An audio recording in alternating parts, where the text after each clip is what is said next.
Very Bad Wizards is a podcast with a philosopher, my dad, and a psychologist, Dave Pizarro, having an informal discussion about issues in science and ethics. Please note that the discussion contains bad words that I'm not allowed to say, and knowing my dad, some very inappropriate jokes. Sometimes the people with the most shit have to shut up and let other people talk shit about them.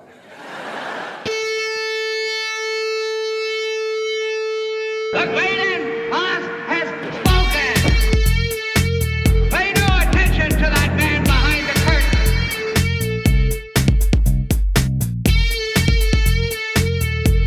Who are you? Who are you? A very bad man. I'm a very good man. Good man. They think deep thoughts, and with no more brains than you have. Pay no attention to that man. Anybody can have a brain. You're a very bad man. I'm a very good man. Just a very bad wizard. Welcome to Very Bad Wizards. I'm Tamler Summers from the University of Houston. Dave, this is the last opening segment. We're recording in Costa Rica. What's the biggest thing that's happened to you since we recorded the last one? I took a sip of bourbon. That was nice. You're revealing how the sausage is made, Tamler. Very Bad Wizards, behind the curtain. We needed to record two intro segments at the same time, so here we are, right across from each other once again. Yeah, this doesn't happen that often, but it seems to be happening more frequently than it used to. It's true. It's the second time in what? I guess it's been 8 months. Jesus Christ, that was a long time. That was a long time. That went fast.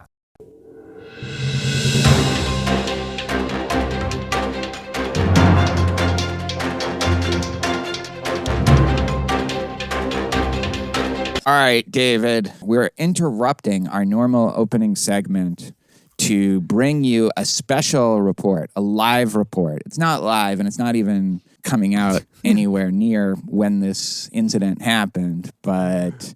What's the opposite of breaking news? It's not. It's definitely not breaking news. It might be fading news, although who knows? But all I know is that we got a ton of listeners just demanding that we at least say something about what happened at the Oscars Sunday night. This will be now 2 Sundays ago for those who are listening right now. But it was the Oscars, and I think a lot of people wanted to know specifically my opinion because they know I have a personal connection to, what went down, rather than just say what happened, and everybody knows what happened. I thought maybe I'd just play a clip, just to remind everybody, and then we can talk about it. Yeah. Oh my God. Actually, you know what? Let me just show you what the seat fillers do. Okay, here's a seat filler. Can we get you up, honey? You want to go to the bathroom? Okay.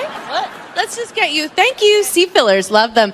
Jesse, I loved you in Power of the Dog. All right, so if you live on the moon or something and you don't know what we're referring to, that was Amy Schumer calling, of all people, Kirsten Dunst a seat filler. And just the disrespect of that, the disregard. I honestly, I didn't see this the night of the broadcast, but when I heard about it, I was so furious. I understood what all the fuss was about. And I get it. Comedians make jokes. It's a roast environment. That comes with the territory of being famous. But all I have to say to Amy Schumer is... Keep my wife's name out your fucking mouth! Tamler, it's not really what people wanted us to talk about. Oh, it's not? You're very dedicated. I'll give you that. Oh, there was the other thing too. Is that Yeah. So you have to be living under a rock to not know this for real. That Chris Rock got bitch slapped. I want to ask you, because everybody was like, "Oh, what would Tamler say about this?" Because of your shit on Honor and all blah blah blah. But I was like, here's my I just want to offer my prediction.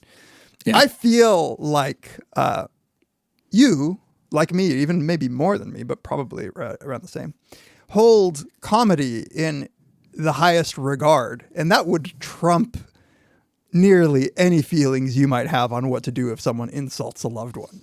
Yeah, I mean, that's true. And if it weren't for a bunch of other things also, that would probably be enough to get me to not think, yeah, fuck yeah, Will Smith just slapped honor culture because you're defending your wife's honor. It's like, what do you people think that honor is? Like, if you think it's that, like, I don't think you get it. But so, yeah, you're right. That among a lot of other things. I was a little chagrined to see people that predicted I'd be like, no, like Will Smith had to do that. You don't understand because you live in a dignity culture. You think that like Will Smith didn't have to just walk on stage and slap a comedian who had his fucking hands behind his back. You had to like, he had to do that for honor. Just smiling, thinking maybe Will Smith was gonna like be funny. Yeah. You know, just sucker slap. Yeah, it was a sucker slap. Yeah. For those people who think that a slap is nothing, you know, there are these slap contests. Have you seen these slap contests that people? They're really dumb. But if you hit with the base of the palm of your hand, you fuck somebody up, and that was a hit with force. Like that was. I don't know that I could have stayed as cool as Chris Rock stayed. Yeah. Yeah, and I feel like people are appreciating that, you know, because you could take it the other way, that like a slap is so disrespectful, and so he should have gone after him in the crowd or something like that, and like, no. Like, I think he handled it. It's a really tough situation to be in, but I think he handled it, like, about as well as you could possibly. As well as you could. And in fact, like, his smile, I think, you know, maybe projecting a little bit, but I think maybe understanding Chris Rock a little bit. Like his smile basically was like, "Oh shit, I won this!" Like he to have somebody react that strongly to your joke. I mean, I'm sure he was not happy, but I mean, it's to be fair to Will Smith, and this is the only thing I'll say, like remotely sympathetic, but like it wasn't a very funny joke. And one of the things that we've also talked about is if you're gonna say something offensive, then it should be funny. In this case, it wasn't funny, but it also wasn't that offensive. Like, first of all, he may not have known she had alopecia, and even if he did, like, you know. People are making it like this was like a cancer joke, you know? I know that alopecia is a condition, it's a medical condition, but like but also, Havana guess syndrome what? and long COVID. Well, no, I also have it's alopecia. A real condition. I also have alopecia because that's just the word for losing your hair. But it is different socially for a man to lose his hair and absolutely. A woman. When I saw, like, I wasn't watching live because why would I? Yeah. But when I saw pretty soon afterwards, like as soon as people posted the clip, I had the same response, like emotional response that I had when I was watching live years ago, which is when Mike Tyson bit Evander Holyfield. Right, yeah. And it was just like surreal. It was like, what happened? Like you saw someone just kind of lose it. And Will Smith just weirdly lost it. Like, what does it take to go on to that stage in your fucking suit in front of like all those people in front of the world and think that's like in any way an appropriate response to a joke as offensive as it might be? When you are about to win Best Actor for the first time in your career, and like that's going to be a big thing. No, it's crazy, and it also it just has the optics of a bitch move. Like even when you just watch it, it just looks like a bitch move. Like especially when she's laughing at first. And exactly. Like it was like, oh shit, I'm like she wants me to go like pick up like a carton of eggs and some milk, so now I gotta drag my ass out of the car, you know, like that's how it seemed like it was. And then he kind of talked himself into like being upset. Then there's all this other stuff about like, you know, what's he really mad about here? Right. Yeah, there was a bunch of discussion about like their open marriage, which I thought was just a stupid place to take it. Yeah, I don't know. Like, it wouldn't surprise me if that was involved somehow, but I also don't think like you need it. So here's the funny thing is that I was at a conference while this happened, and that the night of the Oscars, which just seemed like a train wreck in every way, so I just didn't watch it. But also I had to get up at 5 a.m. because I was going on a hike. So I was invited for a conference on honor at the West Point Military Academy, and there were people from all the different military academies gathering together, and for some reason they invited me and one other guy who was a civilian. We were the only civilians in this whole conference. And so I had to wake up the next morning, and I wake up, first of all, I have like 50 texts and then like 20 plus notifications on Twitter. And I just get the barest sense of like what happened before I have to go on this hike in the fucking freezing cold, because it's upstate New York, as you would know. It was very cold there on this past Monday. Yes, it was. And like I'm hearing about it, and some of the other like cadets had heard about it, but no, everyone was just like, we were all getting up. And then what was funny is at this conference on honor, nobody was talking about it except to make fun of it. And when it got to my panel, I made a joke about it. But like, other than that, nobody was talking about it. And that's what makes me not upset. I get it.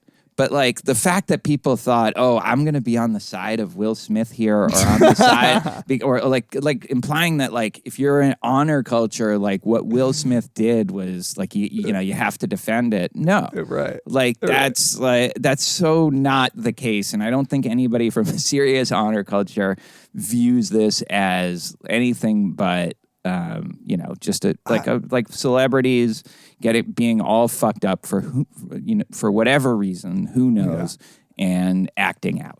Plus, I don't want to normalize slapping comedians for hurtful jokes, because it's just gonna gonna ruin the industry. Yeah, these are not men of war. These are not people who are. They got into comedy because they were getting bullied and just thought, all right, this is the way I'm going to disarm the bullies. Yeah.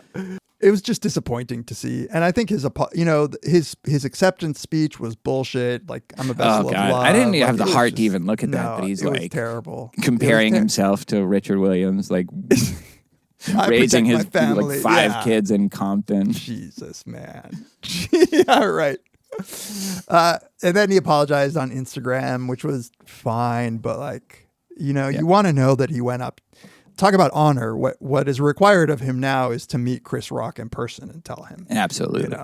And you know who we haven't really heard from is Chris Rock. So I'm kind of interested in that. Like, I know. It's I kind of like that he hasn't said anything. It's intriguing to me. Like, I think it's probably he knows how embarrassed Will Smith is, because you would be like right after it happened, like you would just be like, fuck, I lost my cool. And there's something about him being silent on the matter that is heaping coals on Will Smith's head, I think. Yeah, that's true. Like he's just, if he's not even dignifying it, but I think what he's probably doing is this is so good for my May, June comedy tour. That even he's doing. Right after, where all he said was like, Will Smith just slapped the fuck out of me or whatever. But he was in a bit of shock there too, which he was totally understandably. But yeah, I think he can do something good with that. I think part of the problem with him lately is that he just hasn't been as funny as you sort of expect Chris Rock to be. So like, he's never been my favorite.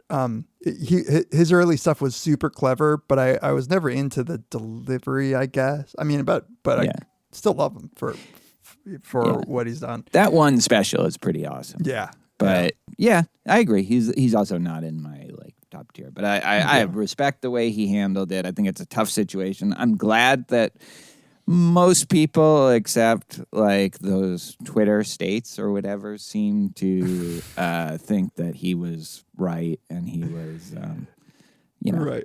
Like, and that the whole thing was stupid. There have been terrible takes, like, as a white woman, I have no right to have an opinion on this. Like those kinds of I'm so annoyed at those things. Like, you even saw some people saying like white people shouldn't say anything about this. I'm like, oh, come on. This is just like this is also a moment between two human beings. Like, I don't know what you're trying to say here. It's not like they don't have an opinion on it.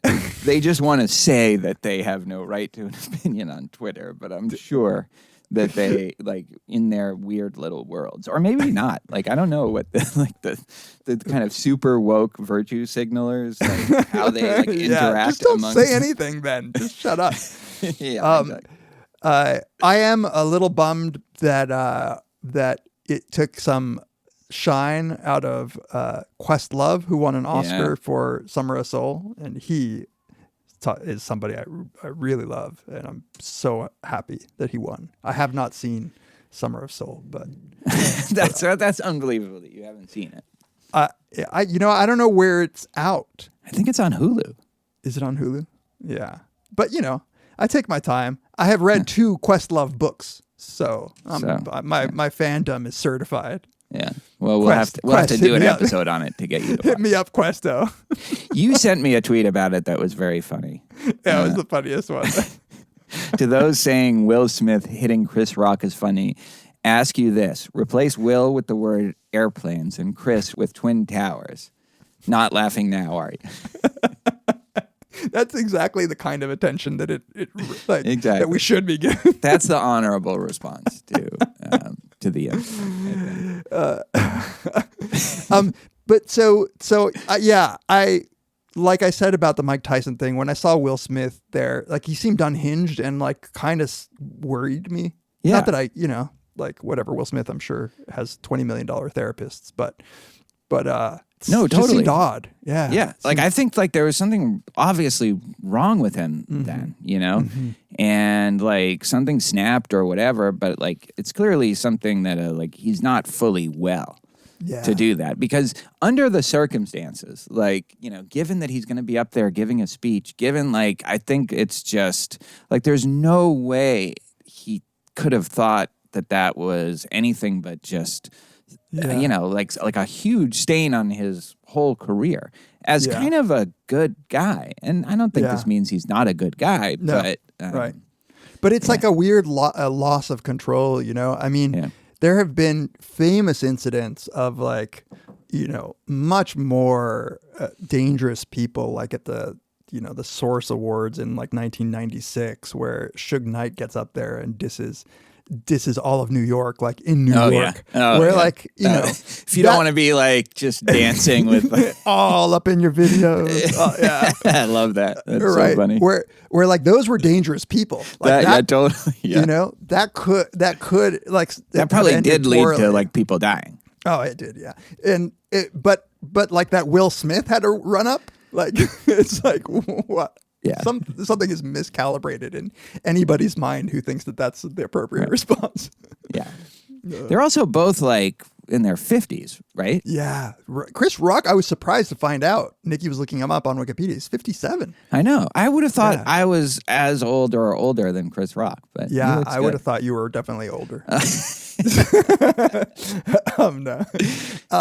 By the way, this conference at West Point Military Academy, I have to say, like, I was really impressed with what goes on there. And I know I got to see a very small sliver, but what I saw was like, did not align with my preconceptions. It wasn't like Full Metal Jacket. I thought it would be like the War Room in Dr. Strangelove, but no, it wasn't like it was like the kinds of discussions they were having and questions they were just addressing straight on. Like, really, well, at some point I'll maybe talk about it, but yeah, it's super cool. Yeah. That's really cool. And one tribute to them is there was not a lot of conversation about the Chris Rock, Will Smith thing, even though, it started to trickle through what happened. Yeah. I'm hoping by the time we air this, it'll be irrelevant. But, I mean, I think it's hard. Unlike most like 48, 24-hour news cycle things, like this one is something that will always be like the ear biting thing. Like it'll never, the people are too famous, and it's just at like a very famous annual event. Like there's no way that we're not going to be talking about this for a while. Yeah, you're probably right. And I think maybe most indicative of this is that the still shots of Chris Rock right after he was slapped have already been made into memes. And those will be in circulation for a while. And while I'm normally not a fan of mass incarceration, I do think Will Smith should have been arrested, charged, and put away for put years. away, not for life, but pretty much. We're American, at least 25. At least 25. No, actually, do you think? I mean, I think security should have grabbed him for sure. After that. I don't know. Like I heard some people debating this. Should he have been allowed to like go accept his reward? Should he have been? I think it's a tough situation if you're there. If you're one of the organizers or, whoever's in charge of calling security, whoever's in charge of, because you also have like Denzel up there talking to him and you have. Well, I would have thought that there would be security like right at the stage, like at some Guns N' Roses concert, But I don't know if that's the case. But they're not trained for that. Like, how do you? No, they're like, if one of the like actors comes up and slaps a presenter, would like do this? Right. So I'm sure they're trained. Like if one of the seat fillers, like Kirsten Dunst, ran up on stage, like or Jesse Plemons. Make your Jesse Plemons joke if you're gonna make it. Fat Matt Damon tried to run up there, huffing and puffing up. But so I don't blame them for not preventing it because it's Will Smith walking up to the stage. Who knows what's going to happen? But right afterwards, I feel like there might be good reason to try to like escort him to the back. Yeah, find out I agree. what's Like, going on. I'm not saying if they had done that, it would have been wrong, but I also am totally understand them. They probably weren't even sure if it was a bit at that point because until he starts yelling at Chris Rock, I don't think if anybody knew if it was a bit. That's when you see in his face. That's where I knew right away in his face that it wasn't a bit because up until that point, it could easily have been. Especially since Chris Rock seems so unfazed, sort of he was, like you say, in shock, but not visibly injured, or I don't know. He was so poised. He was like, I didn't watch it live, and I already knew it wasn't a bit by the time I watched the clip. But I still think that I would have thought it was a bit up till that point. Like if I had been watching it live, because like the alternative is that Will Smith just lost his fucking mind and just went up and slapped him over a not that funny, but also not that offensive joke. It's like of course I would think it was a bit. And then, by the way, I right afterwards put up a poll that's asking who would apologize first. I was sort of surprised. Not by that. So Will Smith, the answer was 40% Will Smith, 9% Chris Rock. But the option that there would be no apologies made was 51%. Yeah. And that kind of surprised me. Yeah. I think, like if you just hear about it and be like, oh, she has alopecia, then, like that's not cool or whatever. You don't make fun of somebody's illness. But he may well not have known. Yeah, he might not have known. But even if he did, it's like. I mean, I certainly didn't know. Yeah. No. I mean, I'm not Chris Rock, but it's not like I think you have to be like heavy up on the Pinkett Smith Instagrams. Also, just the idea that like she's a very famous person. Like she's not quite as famous as Will Smith, but she's very famous. And the idea that Chris Rock just can't joke around about I know. Like Jada Pinkett Smith is like ridiculous. Like, why wouldn't he be able to joke? Like, why would Amy Schumer, and actually she shouldn't, so this is a terrible example, but why should she get, like, why should that be okay? But like Chris Rock making a joke about, it just doesn't make any sense. Toxic masculinity, Tamler. Oh, God. Those takes, though, are just the worst also. I mean, it's toxic, but I don't know what... I don't know why it has to be about anything other than Will Smith being crazy. I was surprised watching it, just first hearing about it and then watching it, that there's just something about it that, I don't know, like it exudes like bitch move. You know what I mean? Like, and I don't know why. Like, because he walks up there. He's very he's very poised. He's like got that movie star walk. Slaps him, just turns around and walks back. But there's something, and maybe it's just I already had made my judgment, and so I'm projecting on it. But there's something of the optics of it just seemed like a bitch move. Did you feel that? Yeah. I think it's in part because he lost control in a way that actually made him seem like the weaker one. Yeah. And that his hand, like Chris Rock is like not defending himself or anything like that. He has like Not no a threat clue that in any way. Like, yeah, like it's the guy who played Muhammad Ali. he's like, what's going on? You know, Slapping the zebra. Yeah. Madagascar references for all our 10-year-olds listeners. No, they're like 20 by now. It's true. All right. Well, look, we've managed to squeeze like half an hour out of Yeah, this. maybe we should just put the opening segment we have for next time. We'll just do this. Yeah, I think so. All right. All right. Do you want to say coming up then? All right. So coming up, we won't do it. Coming up in the next segment, the conclusion of our discussion on The Trial by Franz Kafka. You fucking forgot. All right. This episode of Very Bad Wizards is brought to you in part by BetterHelp Online Therapy. Tamler, both of our daughters are going to be off to college next year. Ugh. I know. Well, we might need therapy for that, but that isn't where I was going with this. I remember for the first time when I was in college feeling stressed out. Like, I guess life had just been kind of easy. I mean, it's not like I'd never been stressed, but I started getting stomach aches, like digestive problems, like real bad stomach aches, but I had no idea what they were. I thought something was medically just wrong with me. And I went down, I remember driving myself to the ER and waited. You know how it is when you have to go to the ER, especially when it's like a stomach ache. It's just there for like days. There are people with like their arms hanging off, like barely.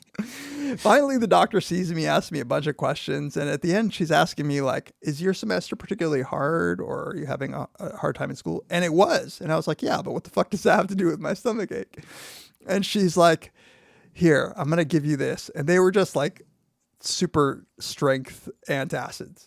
It turns out that it was just that I was only having symptoms because of stress, but I had no idea that stress could have these bodily effects on me. There's where I started learning. It really can fuck with you. Yeah. It shows up in all kinds of ways. We live in a world that tells you to do more, sleep less, grind all the time, Tamler. Oh, God. I grind my teeth, and I know that's stress. It's not just that I like to grind it. Like, actually, I've lost thousands of dollars from grinding my teeth because of the little nubs that I had to get replaced. The cosmetic surgery you've done in your teeth. So take this. You could take this ad as a reminder to just check in with yourself.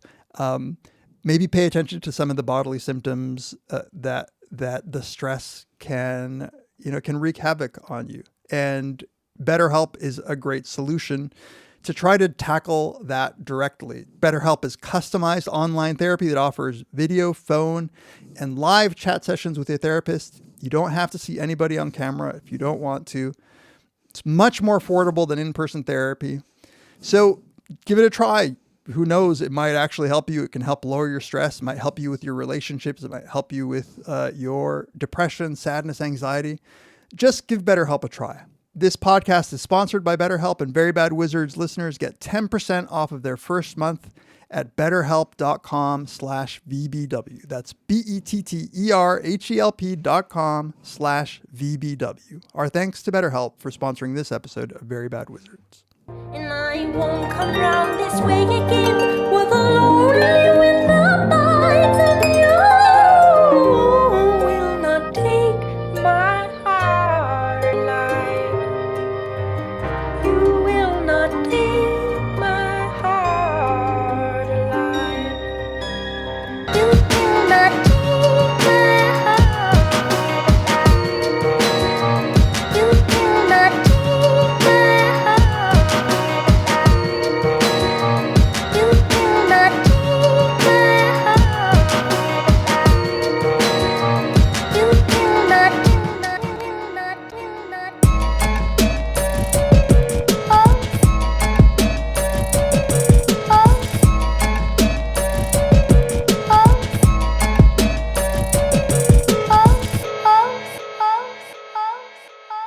Welcome back to Very Bad Wizards. This is the predictable time of the show where we like to take a moment to thank everybody for being so supportive. We really appreciate all the ways in which you engage with us, in which you engage with each other, and you keep our morale high. Morale can get low, right? It often does, because we have to deal with each other. We have to deal with we're like soldiers in this podcast war. We're like the Russian soldiers. Their morale must be very low. Exactly.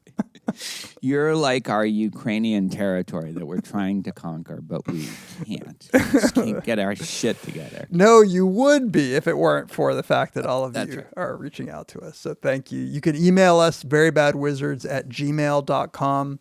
Still, as always, we read our emails. Just can't always respond to all of them, but we very much appreciate them. You can tweet to us directly at verybadwizards or at Tamler and at Peas. You can follow the Instagram, just Very Bad Wizards, where you can see the latest postings for each episode and interesting artwork and sometimes discussion, I hear. And you can go to Reddit and follow our lively subreddit and get into arguments there, reddit.com/r/verybadwizards. A special shout out, and I left it in my office, so I don't even have his name, but to the person who posted this on Reddit, and I hadn't been back in my office for forever, so I didn't get it yet, but he sent me like a Zahir. Oh, wow. Like a little coin. Whoa. That's and it awesome. was very cool. Yeah. That's super cool. All right. You can please rate us on Apple Podcasts and listen and subscribe to us on Spotify. Help our reach get out there. I did see one Apple Podcast review where somebody actually complained that we were unfair to the M&Ms. Wait, the rebranding of the rebranding of the M&Ms. So there are people. Did we get did they chastised us? Stars? They because of that? Yep. I think 3 out of 5 stars for not understanding what a difference this might make in the lives of our young daughters, I believe. Here's the thing, is that we will tell the truth. And sometimes those are difficult truths. And we will still tell them, even if it means, 2 stars lost. If it was 3 stars, maybe we would just say what you wanted us to say. But 2 stars, I will just say that I don't think this is going to lead to the emancipation of women in the fullest sense. I also just think that if we personify M&Ms, we're performing literal violence every time we eat them and chew them and swallow them. I don't want literal cannibalism. Literal cannibalism. Yeah. So yeah, thank you to everybody for all the ways that you reach out to us, even when it's to complain. And if you would like to support us in more tangible ways, there are a lot of different ways to do that. You can give us a one-time or recurring donation on PayPal. All of these you can find on the support page of verybadwizards.com. You can you buy some of our swag. And then finally, you can support us on Patreon. We're building a solid stream of support, I would say, on Patreon, and we love all of our patrons. There are different tiers that you can support us at $1 and up per episode. You get all the volumes of Dave's Beats, and you have another one on the way. On the way soon.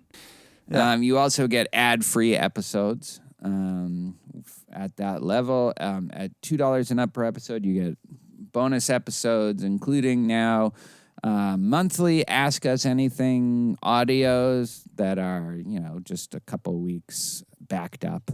And you get bonus episodes. And we're about to do one where we're going to record one this weekend, long promised by me, on the movie Millennium Actress, Public Commitment. You heard it here first. And then at $5 and up per episode, you get all of Dave's intro to psych lectures. You get a couple of my lectures that I did during the pandemic on Plato's Symposium. You get to vote on the episode, twice a year, listener-selected episodes with nominations by all of our patrons.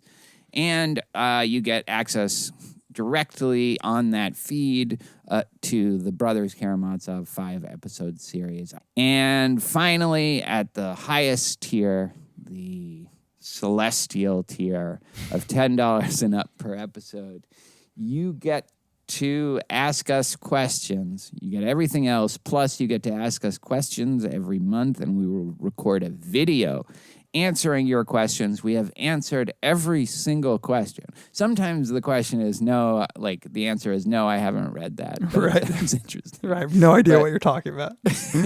But we have answered every single question. And so far, I think we've really enjoyed doing that. Like it is one of the things in our busy lives that we look forward to. So it's just a win-win, or at least it's a total win for us because we love doing it and you're asking great questions. And perhaps mild disappointment for you, but definitely a win for us. So a win-lose, but we win.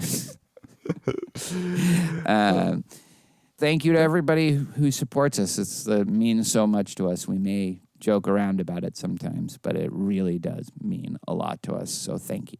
Thank you. All right, now Tamler, after weeks has gone by, We're in completely different places at completely different times.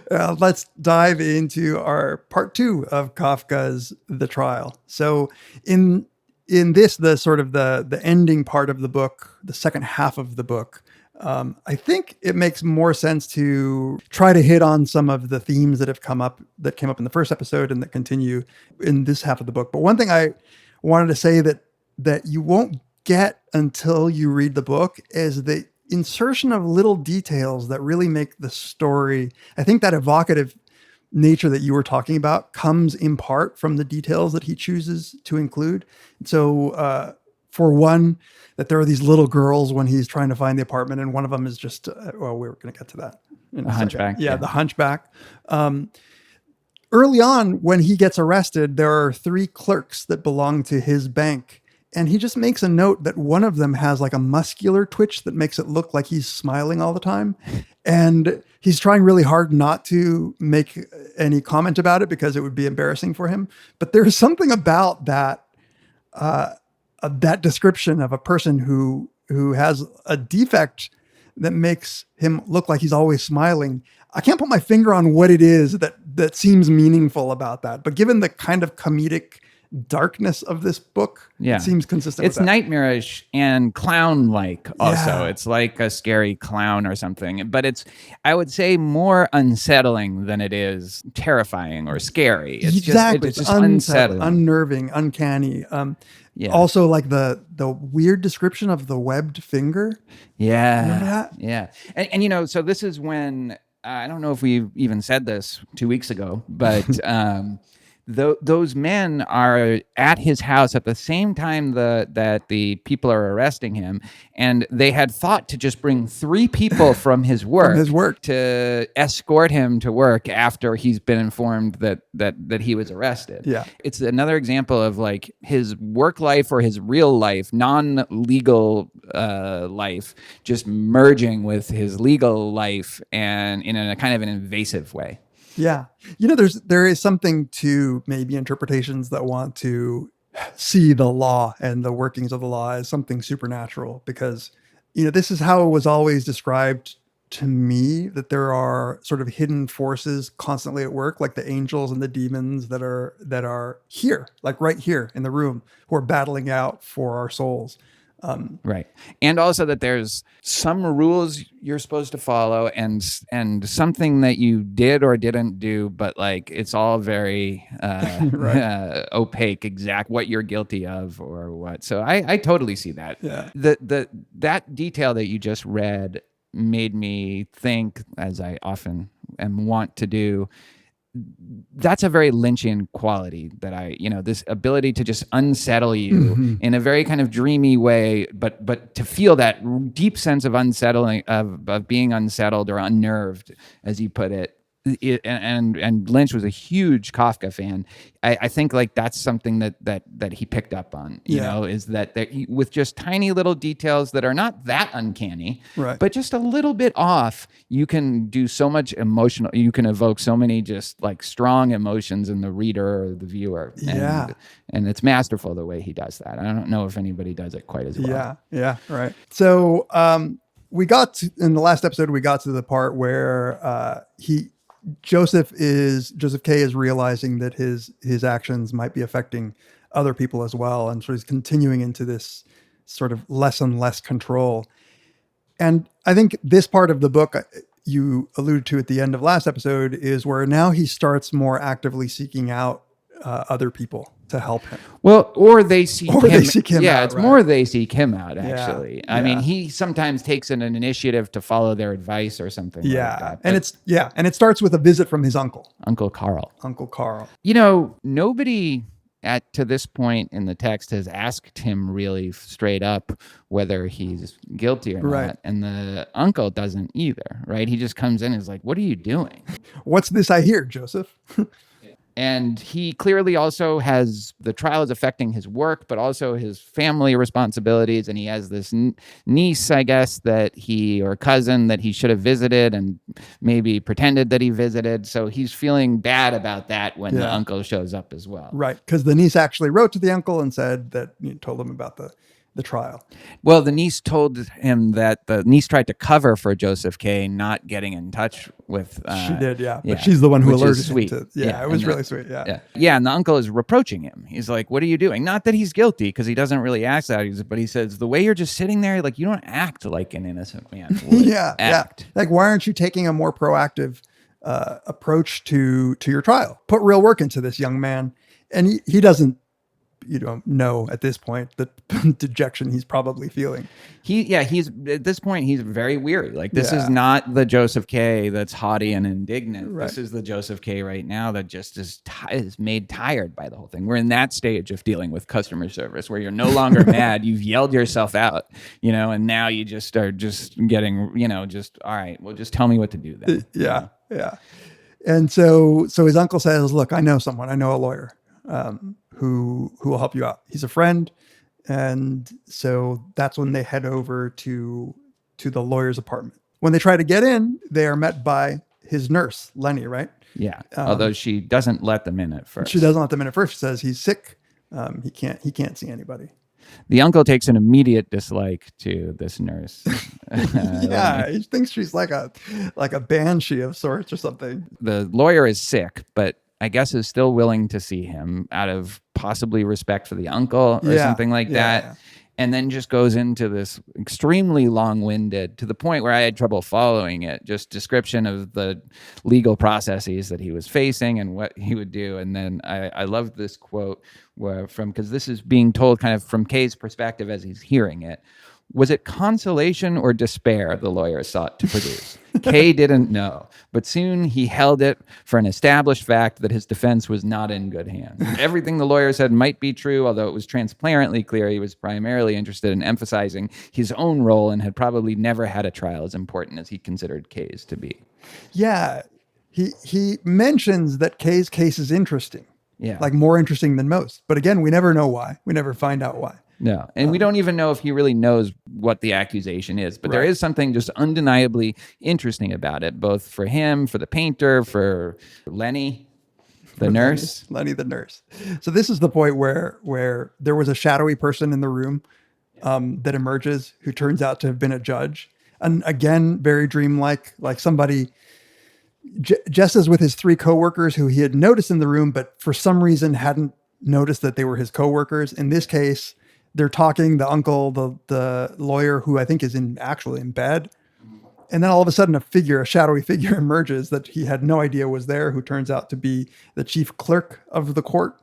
And that is kind of creepy. I forgot about that. Yeah. Just in the room. Yeah. And so And then as they're talking, all of them, You could just see that. I remember now. I do remember It's like it. the Right? third man. It's like all of a sudden. Yeah, exactly. Like another kind of dream that I've had. Like I have those. There's so many things that it hits on of dreams that I just have. He knows how my dreams work. Like nobody else does in the way that the same kinds of things are happening in my dreams. Yeah. Happening to Right. Joseph K. right? It seems to me that it's very challenging to write in a way that could describe that dream. Like, I think it might be easier to show it, Yeah. like, and this is where, again, this is Joseph narrating the story of what happens, but I guess we have no reason to disbelieve what he says. But all of a sudden there's a sound of a breaking china plate on the wall.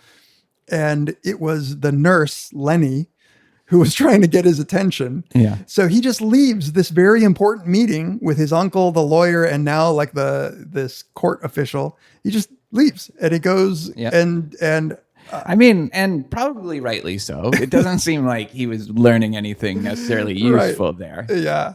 And so it turns out she just wanted to get his attention, right? And so they have like a dalliance of some sort. He says, this is very true. He says, I recruit women helpers, he thought, almost amazed. First Fräulein Burstner, although I don't think She didn't help for she didn't help him.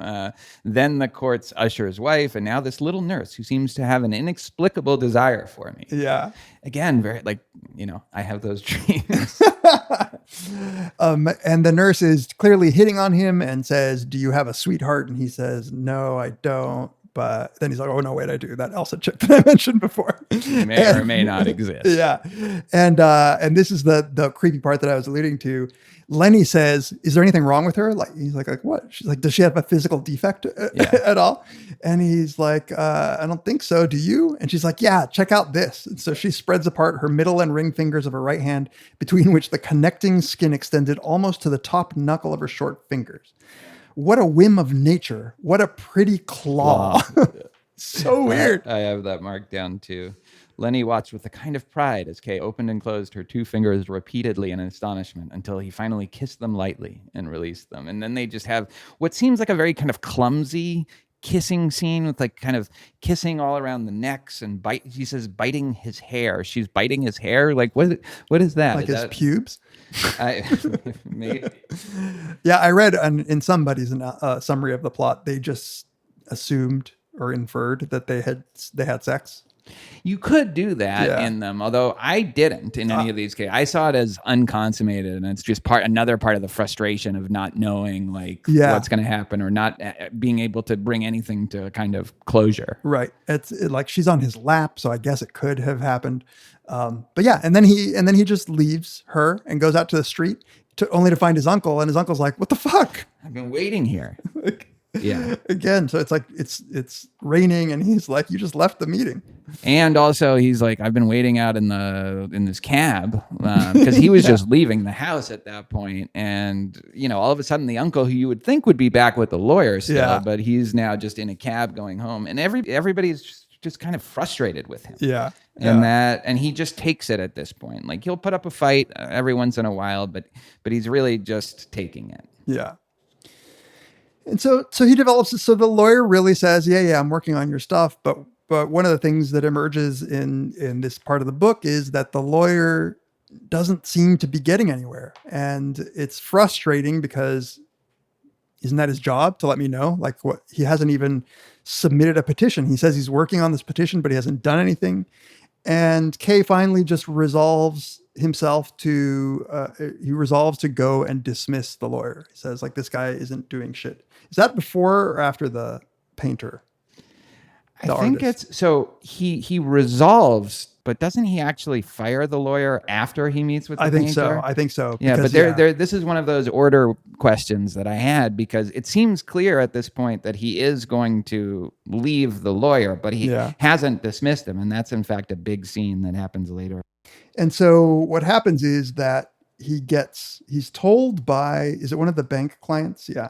Yeah, there's a bank client. He keeps he's being derelict in his work, and he keeps people waiting. And this merchant he goes off with the guy goes off with the vice president, but then he comes back in and says, hey, listen, I heard about your trial. I know a painter who has very intimate connections with the court. I think he could help you. But it's even weird. Again, there's no reason why people are helping him like this, but not at all.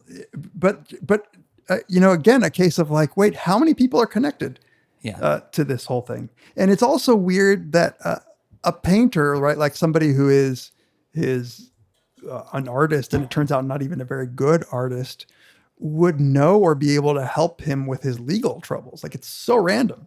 It's interesting the way the merchant is, offering the help. He says, look, I think you should go see him. And I'll write a letter of introduction. But then he thought, well, how about I'll just have him come here? But the merchant's like, I don't think that's a good idea. That could reflect poorly on you in your job. But it's like, so there's this still assumption, I guess, that the higher ups don't know about his trial, or I don't know. Yeah. There's something very bizarre about how he has to delicately handle the painter and meeting. And here's where he really is like starting to doubt his own wits. He says, no, that's fucking right. He's like, here I was about to make this huge mistake and have this painter come to talk to me about my case in work. Like he's like, I can't even trust my own judgment anymore. This is really become like an all encompassing.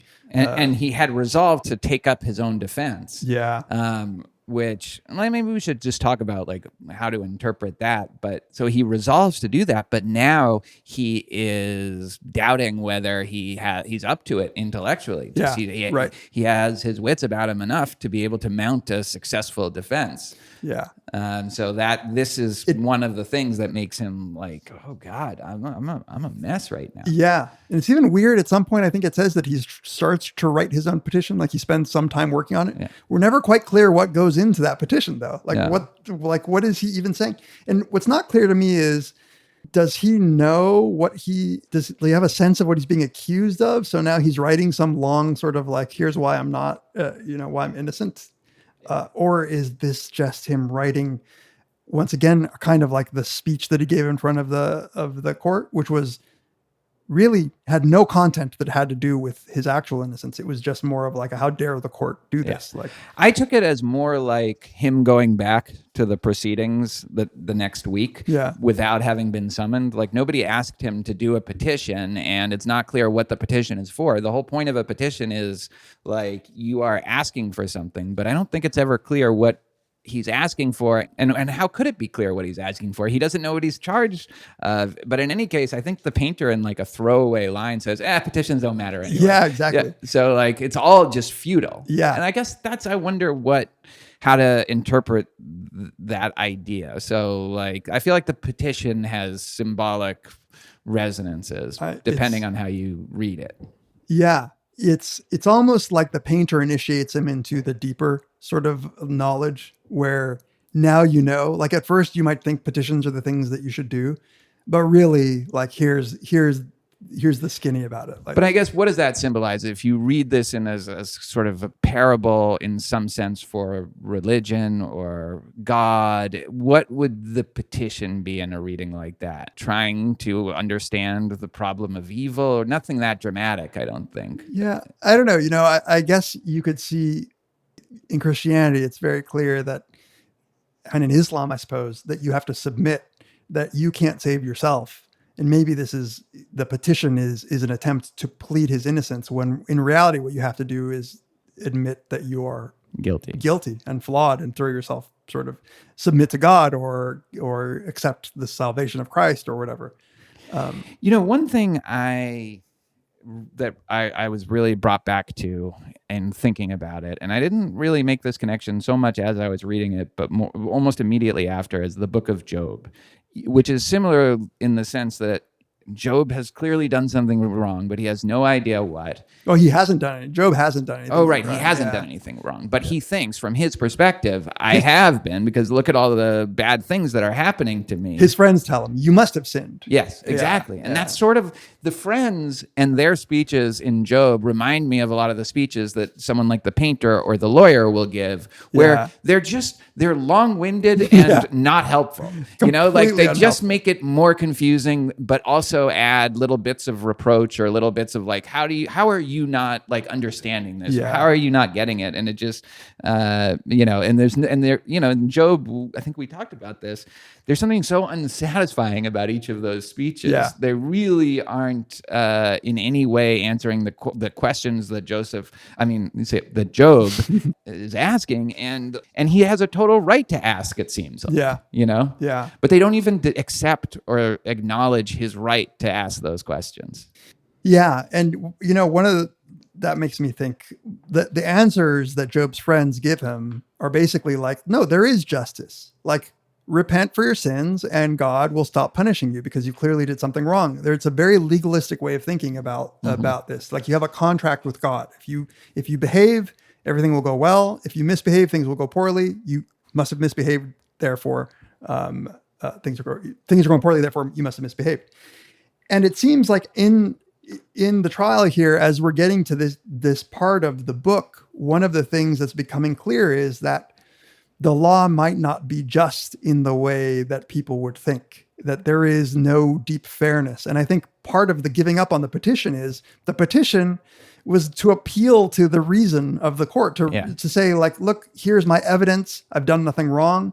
And what he keeps learning throughout this process is that the court doesn't really care about that. Right.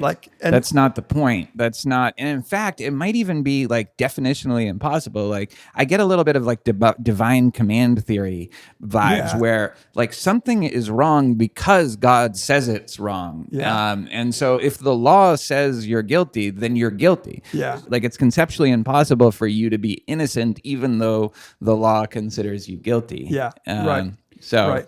Yeah. And the petition is just trying to get out of that situation, but to no avail. And in this case, like, because he doesn't really know the law, he doesn't even know what like what the argument might be. There is a moment that I love here when he's talking to Torelli, the painter, and the painter shows him this portrait of a judge, and in that portrait, the judge is sitting on this like magnanimous throne, and Joseph K. is looking at the throne and trying to see the details of what's being represented in the throne.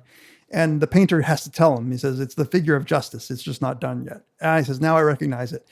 There's the blindfold over her eyes, and here are the scales. But then he goes, what, aren't there wings on her heels? And he goes, yeah. It's like justice combined with the goddess of victory. And he points out, like, well, that's a terrible combination, because the whole point of the scales is that they're supposed to be carefully weighing right and wrong. If justice is in motion, those scales are going to be all over the place. And I think that just symbolizes the realization that he's having, which is that there is no fairness here. There's no justice. The law is just only in the most superficial way that you might think. Yeah. Well, it's superficial in one sense, in that there's no fairness to it, but it's also so complex that it's also, another way that it's inaccessible or indecipherable. Yeah. It's completely indecipherable. You can't negotiate for it. It's like being in a maze that there's just absolutely no way of escaping. Right. So the superficial sense that I meant really is that, like, the naivete of interpreting the law as codified fairness. Right. Yes. When what he's getting here with the painter of all people is initiated into the depths of this. The clerks and the lawyer haven't really been able to tell him much, and the painter starts to shed a little bit of light on. Yeah, and here's where you start to say, wait, could you take this more literally, that the law is a metaphor for the law? Imagine being like you hear these horror stories from the criminal justice system of people who are actually innocent, who are actually innocent, but like the depths and the complexity of trying to even show evidence that could exonerate you. There's so many levels of obstruction, and the system seems designed for that obstruction to be there. And so I definitely think he has this in mind as well. Yeah, I think that's a good point. And what's also made sort of clear throughout is that successfully in quotes, successfully navigating your trial is more about knowing the right people and being able to make connections than it is about going through any process like that. The process is not really available to you as a normal person. This episode is brought to you in part by Super Speciosa Kratom. David, this is a bad time of the semester. You know what I mean? And you go to the office, you have meetings, you teach a class on political philosophy, and then you got to come home and like deal with your family and like my daughter. I mean, you know them, right? Jen. I got to deal with that shit now. And I don't know, sometimes you just want to pop a few kratom, have a scotch, just a little bit of bourbon, like I'm drinking Boondocks, and just relax and let it all kind of go away. And you can pretend for just a moment that everything isn't horrible. You know what I'm going to pretend? I'm going to pretend like I don't use kratom as a drug. I'm going to be the straight man to your druggy persona, and say that sometimes I take kratom to deal with the physical pain that comes from aging. Like, for instance, I walked my dog longer than I normally do the other day, and I got home. I wanted to take some kratom. Just from you were sore.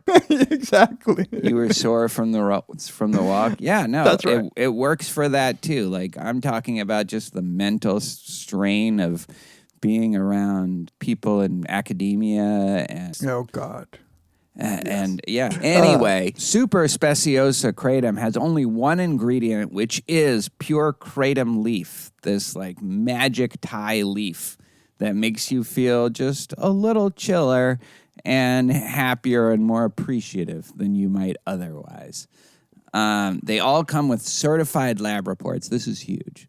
So you know exactly what you're getting, and you can like look up the lab reports and the date, and like who knows, maybe that's like a biased sample, or pull out your solar calculator and put on your thick rimmed glasses and start double checking their numbers. Hold on, they didn't pre-register this. Super Speciosa offers kratom powder, which I still haven't fully figured out, capsules, which I love, tablets, which I also haven't tried yet, and teas, which is I love. Have you done the tea? No, I still haven't done the tea. Oh, you got to do the tea. I know, I got to do the tea. I was a big fan of the tea. So it gives you an extra energy boost. You can wind down and relax after work. I think I've covered that. And pre-workout or post-workout recovery, like you taking your dog for a walk. Exactly. Yeah. With Super Speciosa, you get 100% satisfaction or your money back guaranteed. But if you want to try it now, you will get 20% off. If you just go to getsuperleaf.com/VBW, you'll get 20% off with the promo code VBW. Again, that's getsuperleaf.com/VBW and use promo code VBW for 20% off. Our thanks to Super Speciosa and their kratom for sponsoring this episode of Very Bad Wizards. Like, I want to spend some time on the apparent acquittal, the protraction. Before we get there, I want to just highlight the painter and the vivid nature and this crazy picture you get of this painter's house with these little girls and the hunchback, and they're all trying to get into the painter's room, and they're there's always people at keyholes, there's always people. It does get kind of nightmare-y, just like there's always a threat for these girls to burst through the door, and they're constantly like laughing or like reporting on what they can hear, and it's just, meanwhile he's getting this notice actually what seems like the painter is actually giving him, as you said, something that he, for the first time, really wants to pay attention to. Yeah, exactly. Yeah. I love how the little hunchback girl is the only one who makes it past the defenses of the painter. Right. And the painter also is the first to ask him if he's innocent. Yeah, he's the first. That's right. Which gives you, at least me, gave me a little bit of a sense that, okay, he might get something from this painter. Yeah, right. right. And it says it was like a relief. But then, this is an interesting little thing, right? He says, "Are you innocent?" Kay says, "Yes. Answering this question was a positive pleasure, particularly since he was making the statement to a private citizen and thus bore no true responsibility. No one had ever asked him so openly. To savor this pleasure in full, he added, I am totally innocent." But this is another thing that is like makes you think, well, is he? He's relieved that it's private, and so he won't bear any legal responsibility for lying. Yeah. Yeah, totally. I actually hadn't caught that little bit. But it makes me think, yeah, what's going on in his mind is he doesn't really know. And part of that is, well, that's fair because you don't know what you're accused of. But part of it is also maybe like he is guilty of some things, but he, right. He doesn't know if those are the things that he's being accused of. That's right. He doesn't know if he's has guilt in the legal sense, but he seems to have guilt in the emotional sense that is making him doubt whether or not he might be culpable of something bad. Which is also something I think that is a characteristic of our legal system, where even for people who are innocent, they get a lot of confessions out of people because if all this massive bureaucratic weight seems to be saying that you're guilty, then you will say, I guess I am guilty. Well, and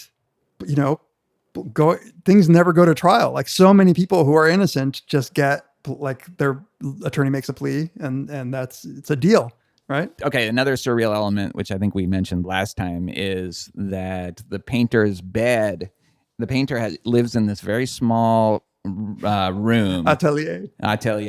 The judges have to go through his room to go to the proceedings. The way they have to do that is open the door by his bed and climb over him as he's sleeping. That's how he gets woken up every morning. And I love this line. He says, "You'd lose any respect you have for judges if you could hear the curses I shower on him as he climbs across my bed in the morning." So weird. Yeah.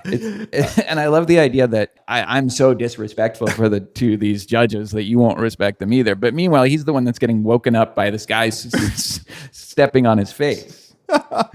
Why? So I do want to get right to the apparent acquittal and protraction, but I did want to ask you, why a painter? That's a good question. Yeah. So the painter, he paints these judges. He paints them in their haughty poses, their self-aggrandized versions of themselves. And he says that it is a position he inherited, that the court painter is like a family position. His father was a court painter.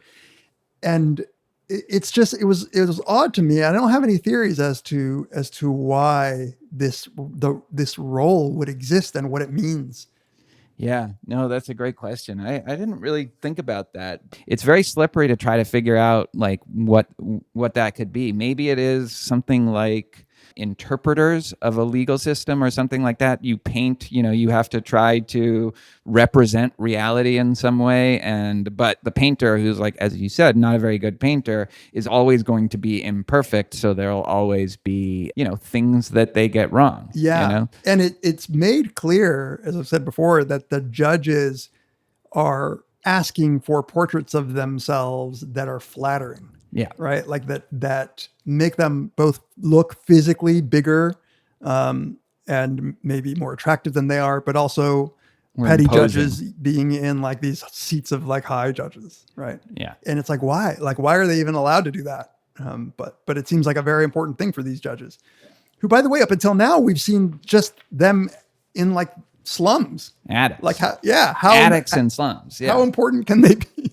Well, this is one of these very strange things. Yeah. And again, if you take a more religious allegory, is that, you thought that the gods were these, right. like, all powerful, supernatural entities, but actually it's just more sordid than that. The real truth of why we're here is much more sordid. I don't know. Let's talk about this thing where the painter says, all right, you're innocent. That's great. Good to hear. Now we have to decide, like, do you want actual acquittal, apparent acquittal, or protraction? And he said, and Joseph Gay's like, oh, well, actual acquittal. Yeah. And he's like, okay, but that never happens. Or at least there's no record of it having ever happened. Right. So really the choices are, it's the illusion of choice. The choices are between apparent acquittal and protraction. He says apparent acquittal requires more effort up front. Protraction requires a more consistent effort throughout the process.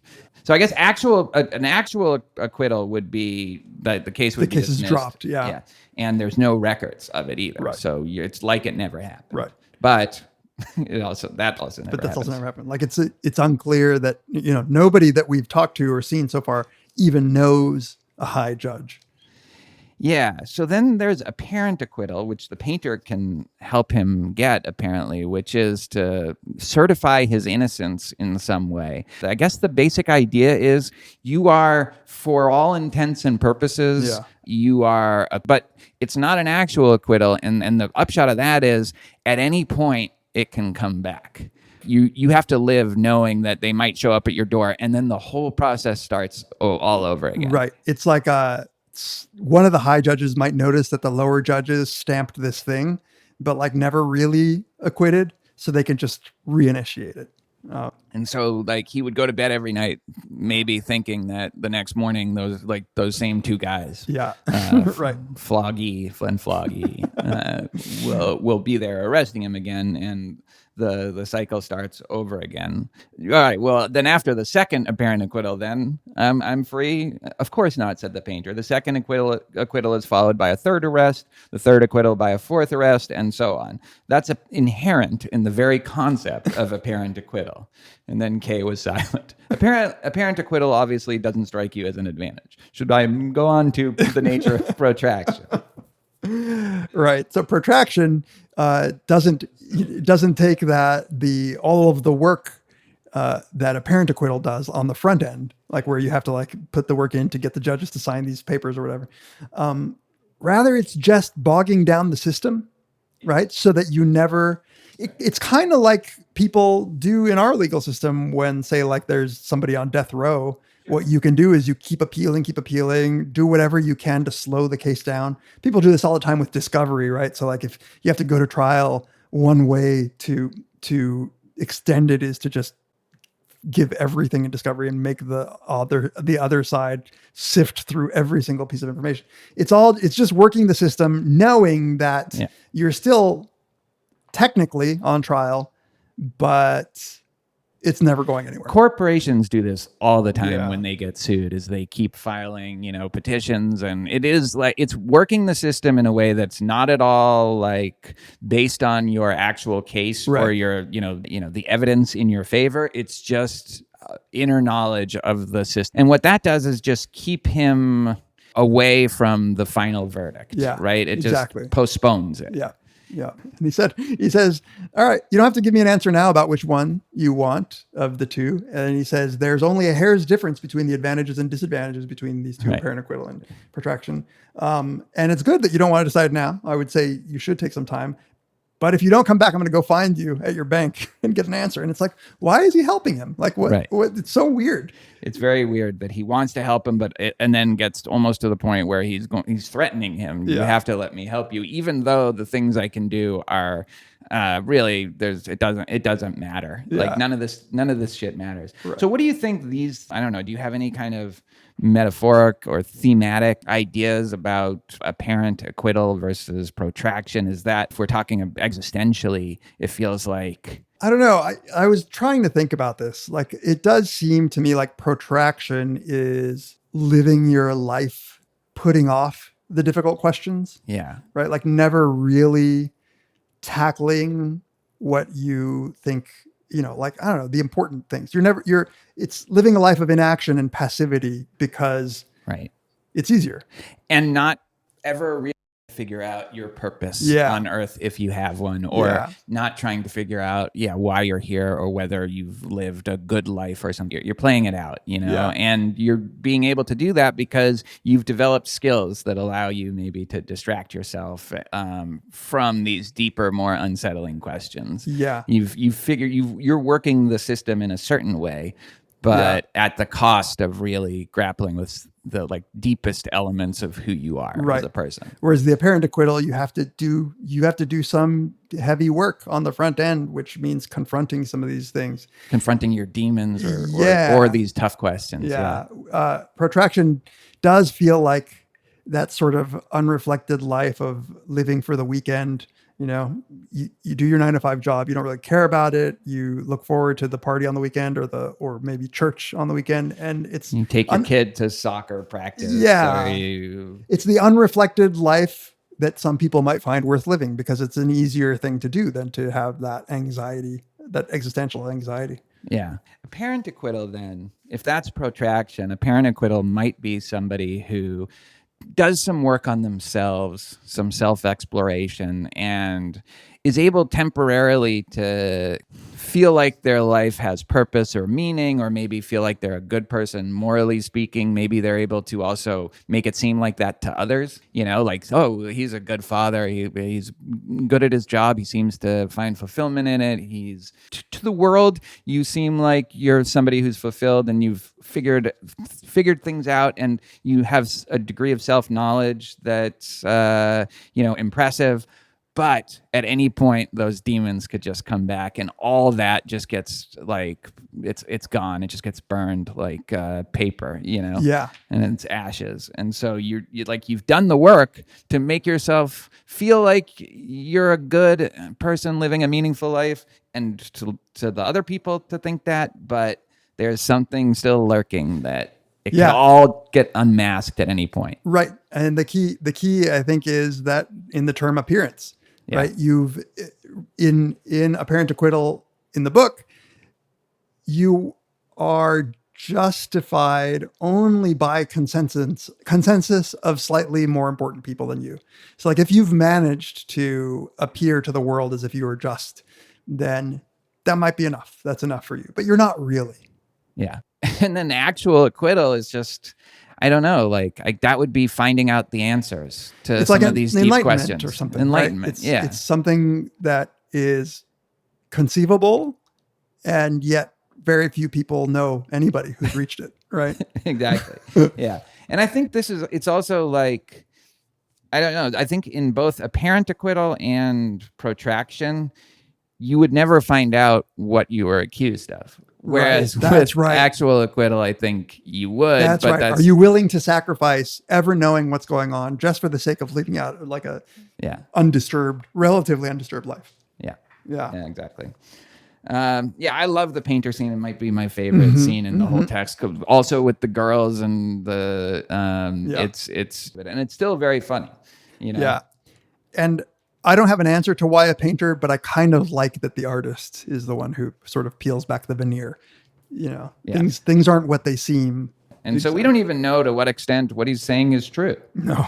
There's no way to confirm what anybody says. I mean, this is pretty obvious, but I don't know if we've said it explicitly, but the reader is very much in the same position as Joseph K, struggling to figure out what it all means and what's going on. Right. And that's a very effective technique, as we are feeling, and sometimes weary too. Yeah. Sometimes you're reading it because the way this edition goes, it's like one paragraph essentially. And so you get a little glazed over in the way that Joseph K is glazed over. Right. So the next thing he does is he's now, after having visited the painter and gotten this information, he is really resolved to go dump his lawyer. Yeah. So he goes to dump the lawyer. There is someone else at the lawyer's house, along with the nurse, Lenny, who he's had whatever sexual dalliance with. Or not. There's this merchant, Block is his name, who comes to find out is also on trial. So Joseph K. Gets his will together, musters his will, and tells the lawyer, look, I don't want you to represent me anymore. I know what I need to do. And the lawyer says, all right, I see what you're saying, but like, wait, I'm not gonna allow you to dismiss me just yet. Hear me out.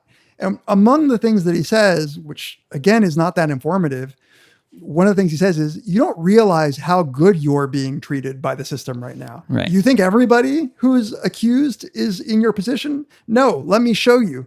And so then he just unleashes this abuse on this other guy, Block, who is also on trial, and just demonstrates that without the connections that Joseph K has, things would be quite different. He would be basically the merchant for his trial that's been going on for 5 years, has to show up to his lawyer's house at all times, whenever he's summoned, even when he's not. And meanwhile, so this is one of the things where his self-confidence briefly, fleetingly comes back, and he feels better than Block. So in a way that I think, in a lot of bureaucratic nightmares in society, there is a person who makes it, you seem like, trust me, you're glad you're not one of these people, and you do feel, even though like you're not getting what you want, you do feel a little bit of like, I'm glad I'm not that person. Let me show you how bad it could go. Yeah. But this is another example where Lenny is making him jealous by paying a lot of attention to Block. This is when the lawyer explains that it's just defendants are attractive. Like, there's something about being accused that all of a sudden makes you attractive. And especially to Lenny. To Lenny. So it's not you. Even when good things happen to him, it's also not fair. It's just like a part of a tick of nature, or part of the system. Right. Throughout this, there's a passivity to even his actions. It's weird. It's hard to describe, but even when he is resolved to take action, it ends up in him being tossed around like leaves in wind, He can't pursue anything because they all lead into these, dead ends anyway. And so at a certain point, he just starts to like abandon things before taking it to its just inevitably frustrating conclusion. The lawyer treats Block like the gimp. Yeah, exactly. He shows, unlike Block, he shows a little bit of pride and thinks that he's not going to debase himself in the way that Block does. And I think at this point, maybe whatever time goes by between the end of this scene, the chapter where he's dismissed his lawyer, and the next one, which is sort of getting us to the end, maybe he did just resolve himself to saying, like, look, I have two options. One is to keep being at the mercy of all these fuckers and like trying to actively figure out what's going on in my trial, but not getting anywhere, to just forget it. Fuck it. Yeah. Right. Like, one must imagine Sisyphus happy. Yeah, that's right. Yeah. That's right. And I think it is Block that shocks him into that. He says he was no longer a client. He was the lawyer's dog. If the lawyer had ordered him to crawl under the bed as into a kennel and bark, he would have done so gladly. Yeah. Yeah. And at this point, he just makes this kind of quiet decision. Like, yeah, I'm out of it. And now we're nearing the end. So now we're a year-ish later, right? Are we sure the time difference between the cathedral and the end? So I don't know. Sure. I don't know where we are here. No, it switches gears, right? Yeah. Like, all of a sudden, back at the bank, as if things were just copacetic. One day at work, the president tells him, "Hey, we have an Italian businessman who's coming to visit, and I want you to show him around town." So he's like, "Fine." I'll do it. He is still working on the trial, but half-heartedly, and he's like, fuck it, I'll just show this guy around. He's like, what is he going to do, right? So he goes, he actually prepares. He starts like brushing up on his Italian. He goes to work really early, 7 a.m, and he almost immediately gets called over by the president with the Italian businessman right there. And he's like, show him, go ahead and show him around. It's very funny, this scene. Well, not funny. It's actually not that funny, but it has that nightmarish or anxiety dream-like quality where he can't really understand the Italian and the words. And exactly. And he can only get little pieces of it, but the president can understand him, even though, and now he knows that he's like, has to show this person around, that he can only understand like 10% of what he's saying. Yeah. But the one thing he really wants to see is this cathedral. So he says, all right, I'll meet you at the cathedral at 10 a.m. This gives him time to go back to his office, brush up even more in his Italian, because he has this anxiety that he can barely understand the guy, maybe get some key words about the art so that he can describe it to the Italian. So he goes, gets to the cathedral, goes inside or waits outside. It's a rainy day all of a sudden. It's a dark and gloomy day. And the Italian isn't there. And I can only assume that the stereotypes of Italian people were active back then, that like they're late. So they're not like a good German. And it seems like almost nobody is there. Almost and it's very dark. I picture it as kind of huge, this cathedral. Yeah. Like you can get lost in this cathedral, and it's also very poorly lit. Very poorly lit. Again, that dream, that captures my dreams as well. Like things are poorly lit and they're very distressing dreams. And all of a sudden the day is dark and rainy. Yeah. And he sort of starts exploring around. He finds these different pulpits, right? Yeah. And eventually a priest comes and he thinks he's going to be delivering a sermon. Yeah, right? he sees this little side pulpit. It's not the main pulpit, right? Yeah. And he sees this priest finally emerge and he's like, well, that's weird. It's like 10 in the morning on a work day. Is this guy going to preach? Pouring rain, yeah. Yeah. Is like, so he's like, all right, I guess he is going to preach. And so he's like, well, I'm not going to stick around. Like, but the Italian was a no-show. So the Italian just never shows up. I think it's 11 o'clock by now. He's done his due diligence, or like he's done his duty and waited. And he's like, if this guy's about to preach, I'm not, I can't leave in the middle of his sermon. So let me creep out now. So as he starts walking away, he just hears his name yelled out. Joseph K. Yeah, it's ominous. So the priest says he's a prison chaplain, right? Yeah. Again, the legal system is everywhere. Yeah. There's no escape from it. So even in this cathedral, which really shouldn't have anything to do with the law, but even that is part of the prison system. And at this point, I thought he was going to be delivering some sort of verdict or some sort of, but that's actually not what happens at all. And he says, the judgment isn't simply delivered at some point. The proceedings gradually merge into the judgment. Yeah, that's so interesting. Yeah. I had that highlighted too. What does that mean? Yeah, it all I could think of, which is maybe simplistic, but that's life. Yeah. The proceedings gradually merge into the judgment. Yeah. He does say, at least for the moment, your guilt is assumed. Yeah. He says your trial is going badly. Did you know that? Joseph K. says, but I'm not guilty. It's a mistake. How can a person in general be guilty? Yeah. That's the key question of this novel, I think. Yeah. How can a person in general be guilty? We're all human after all, each and every one of us. That's right. So the priest, but that's how guilty people always talk. Yep. But the priest isn't all bad, No, right? the priest seems to, in as much as anybody could be on his side, like the priest seems to be the most plain spoken and the one who's going to just tell him like it is in a way that he hasn't been told. The painter gave him what he knew, but it's not like he knew the specifics of Joseph K.'s case. But the priest seems to know exactly. And his judgments are fair. Like he says, you seek too much outside help, particularly from women. Yeah. Haven't you noticed that isn't true help? I figure that's just Kafka going to a prostitute, That's right. He's finding, that's right. But then Joseph K., he does have an excuse. He's like, women have great power, and everybody here that works with the court seems to be skirt chasers. Exactly. So, exactly. One of the things that he says, which sounds like a very, like a very human thing to say is, no, look, everybody is prejudiced against me. Like everybody who I've been dealing with is prejudiced against me. And that's something that is probably everybody has felt at some point in their life, but really it's more that nobody cares. It's not the prejudice against you. It's that they're indifferent toward you. This episode of Very Bad Wizards is brought to you by NordVPN. As travel restrictions for COVID have eased, that means that we've been able to travel a bit more. In fact, part of this episode was coming to you from Costa Rica. Because of that, I've become reacquainted with the fact that streaming services don't always work well in other countries. And it gave me a chance to fire up NordVPN once more and get that premium content that I'm used to getting. After all, I pay tons of money for lots of different premium services. With NordVPN, you can access that content anywhere. You don't have to miss your favorite shows. You don't have to when you're in some completely different country and they have completely different shows on Netflix. You don't have to feel confused and disappointed like I used to. You can change your virtual location with a click. In fact, on a new computer, I just reinstalled it. It was super simple. The app downloaded quickly, installed in my little menu bar in my Mac. With one click, I'm able to pick from any of a number of countries.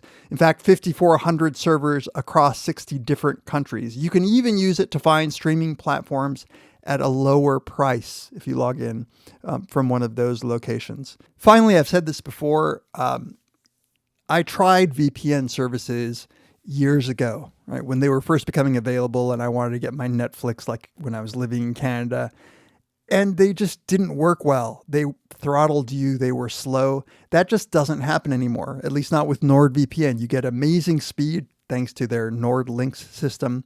There's no bandwidth throttling. You can stream securely. And again, you can be connected with just one click. So grab your exclusive NordVPN deal by going to nordvpn.com/VBW. Use the code VBW to get a huge discount off your NordVPN plan, plus 1 additional month for free, plus a bonus gift. It's completely risk-free with Nord's 30-day money-back guarantee. So that's nordvpn.com/VBW with the offer code VBW. Try it risk-free now with a 30-day money-back guarantee and a discount, and we would very much appreciate it. Our thanks to NordVPN for sponsoring this episode of Very Bad Wizards. All right, we have 2 more things to talk about: the parable, and then I guess Yeah. the conclusion. But let's talk about the parable. Yeah. as we wrap up. There's one quick thing I want to say. Like, the priest comes down from the pulpit to talk to him. Yeah. And one of the things that he says is, I had to speak to you first from a distance. Otherwise, I'm too easily influenced and forget my position. Made me think of Paul's empathy stuff. Like, he knew that he had to deliver in an impartial way from above, like the hard news. Your shit's going badly. And then when he gets closer to Joseph K., he's like able to be more compassionate toward him. Right. So yeah, the parable. Do you want to summarize it? It's a story of a man who wants to be admitted to the law, capital L. There's a person at the door that says you can't be admitted to the law, which is, what does that even mean? The introductory texts to the law. You know, there's always this allusion to there being a codified, written down capital L law that we have no access to. But then it's also personified or deified in some way, because it says, like, before the law stands a doorkeeper. Like, what does that mean? You know? Yeah, the law is in this parable like a place that he can go to. He can see, he has access to. A man from the country comes to this doorkeeper and requests admittance to the law, but the doorkeeper says he can't grant him admittance now. The man thinks it over and asks if he'll be allowed to enter later. It's possible, but not now. Since the gate to the law stands open as always and the doorkeeper steps aside, the man bends down to look through the gate into the interior. Doorkeeper says, you want to dash in there? Go ahead and try it, but I'm only the lowest doorkeeper. Like, after me, these people, you don't even want to look at them. I feel sick if I'm trying to look at them. So then the man just sits down and waits and waits and waits. And the doorkeeper keeps telling him no. And he finally dies. Yeah. Finally, his eyes grow dim and he no longer knows whether it's really getting darker around him or if his eyes are merely deceiving him. And he gets a glimpse of the radiance of the law through the door before he dies. But yeah, he lives out his life on that little bench. As he's dying, he doesn't have much longer to live. Before he dies, everything he has experienced over the years coalesces in his mind into a single question he has never asked the doorkeeper. He motions to him since he can no longer straighten his stiffening body. The doorkeeper has to bend down to him, for the difference in size between them has altered greatly to the man's disadvantage. What do you want to know now? Asked the doorkeeper. You're insatiable. Everyone strives to reach the law, says the man. How does it happen then that all these years no one but me has requested admittance? The doorkeeper sees that the man is nearing his end, and in order to reach his failing hearing, he roars at him. No one else could get admittance here because this entrance was meant solely for you. I am going to go shut it now. So this very puzzling ending that is, so like is begging to be interpreted, right? Like, What does that mean that the entrance was only for him? Why does he stay there? Why does he never ask this question before?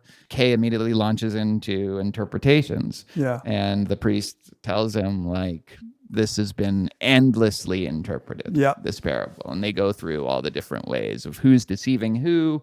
Did he actually gain admittance or didn't he? Yeah. Could he have gone in? Yeah. Did the doorkeeper was doing his duty by not allowing him in? But, on the other hand, the doorkeeper, as a faithful servant of the law, actually had his back turned to the door the whole time, so he couldn't even get a glimpse that the man did of the sort of brilliance of the law. There is here in this discussion of he's basically saying, like, there's volumes written on this parable. The priest says, the commentators tell us the correct understanding of a matter and misunderstanding the matter are not mutually exclusive. Yeah. And I have like a big old asterisk next to that in my reading, because it just seems like something that's being told to us about this whole thing. Yeah. It's such an interesting meta textual element, right? K says, like, I don't think he fulfilled his duty. He should have admitted the person. And the priest says, you don't have sufficient respect for the text and are changing the story. The story contains two important statements. So it's like it's almost just this lesson in how you are supposed to interpret a text. And it's impossible to think like this is also a lesson is how to interpret Kafka's text. And one of the things you have to do is have respect for it and not mold it into something that you want it to be for your own purposes, but that it isn't. Right.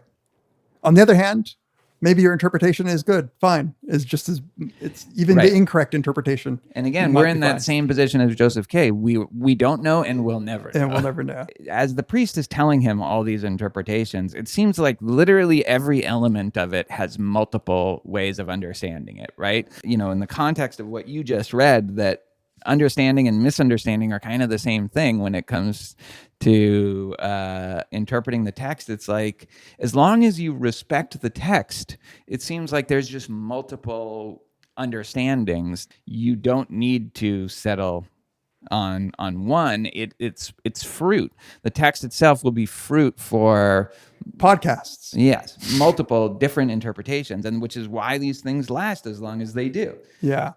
And I feel like we've made this claim or point so many times on this podcast, which is like, I used to think that was a cheat when I was young, and I think more literal minded. I used to think kind of like that Dawkins tweet about metamorphosis. Like, what is this? Like, that there ought to be one singular interpretation, or that it's unsatisfying if there is no true interpretation.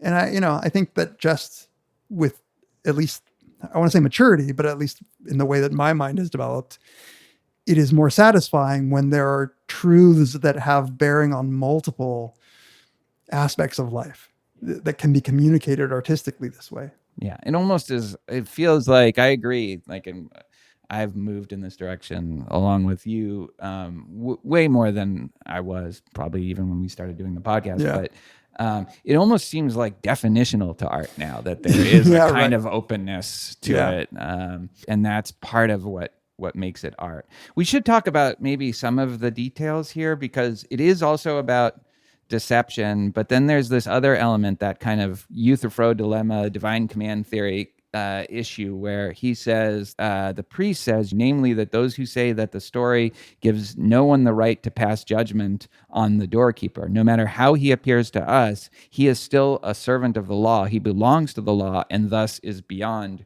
human judgment. The man has been appointed to the post by the law. To doubt his dignity is to doubt the law itself. And Kay says, I don't agree with that opinion. For if you accept it, you have to consider everything the doorkeeper says as true. But you've proven conclusively that that's not possible. No, said the priest, you don't have to consider everything true. You just have to consider it necessary.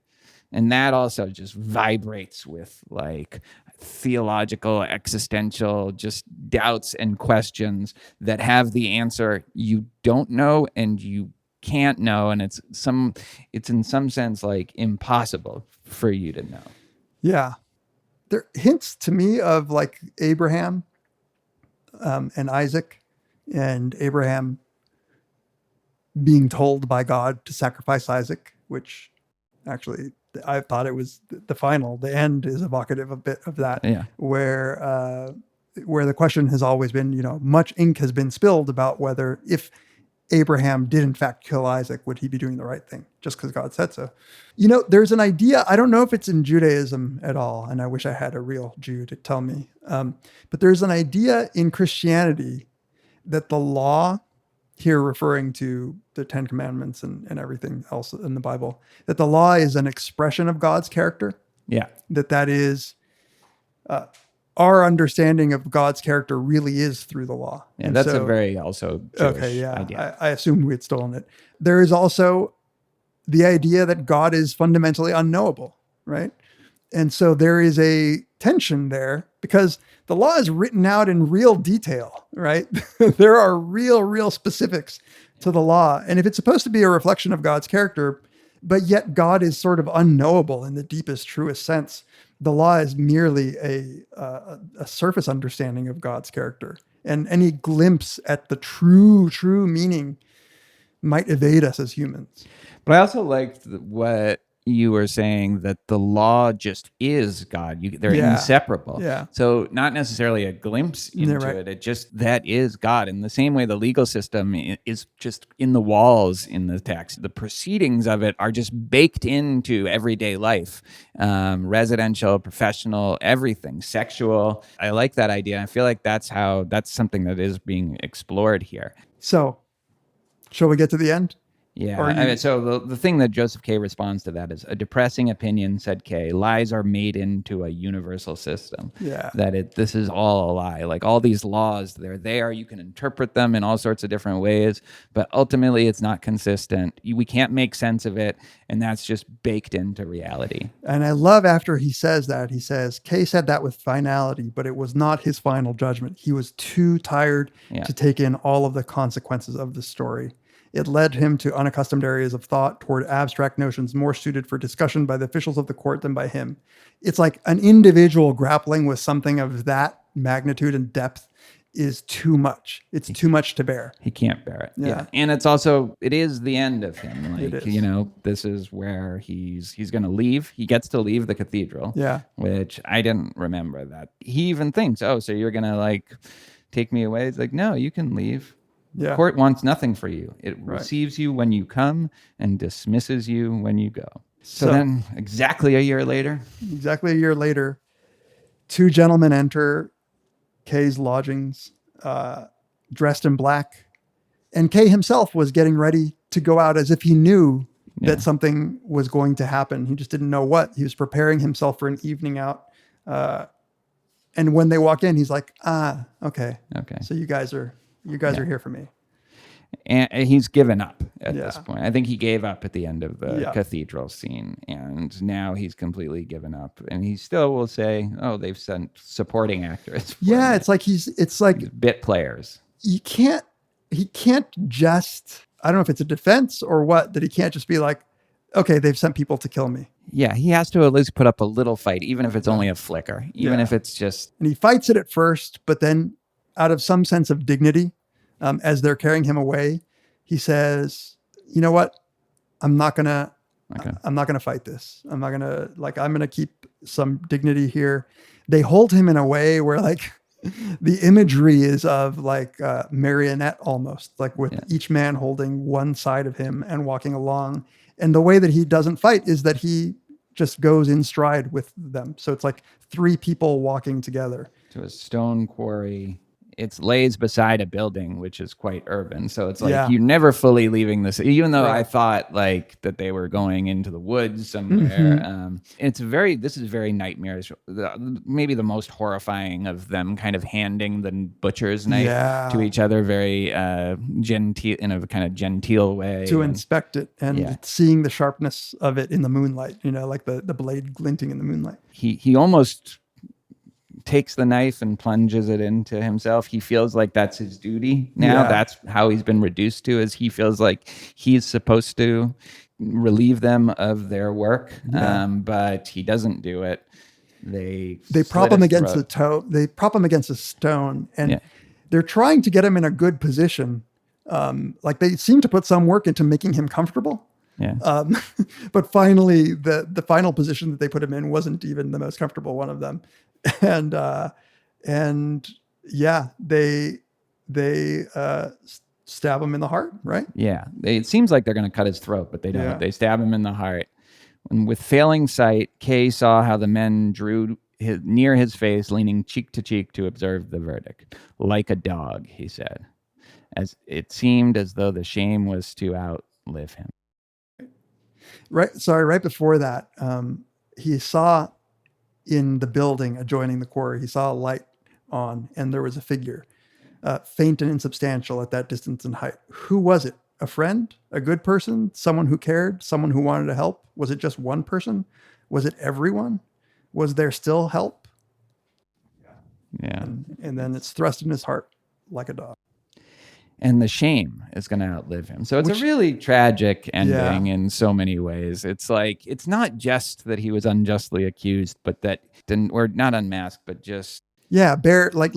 Laid bare, yeah. And to the point where he has lost all hope and essentially consents to his own murder or right. And you get the killing. feeling that that's been, for the last year, he probably stopped working on the trial knowing that there would be no actual acquittal, no protraction. He wasn't putting in the work for that. So it was going to happen. He was ready for it. Yeah. I mean, that's the only way to ward this off is to do one of those two things. Yeah. And he thought there's no point to it. So if you really think of it like in the sort of existentialist or absurdist tradition, not the kind of upbeat version of the, Sisyphus being happy, kind of conquering the meaningless of the universe by acknowledging it, but still, performing his tasks with full knowledge that they have no ultimate purpose. Like Kay just he dies shamefully. Yeah. And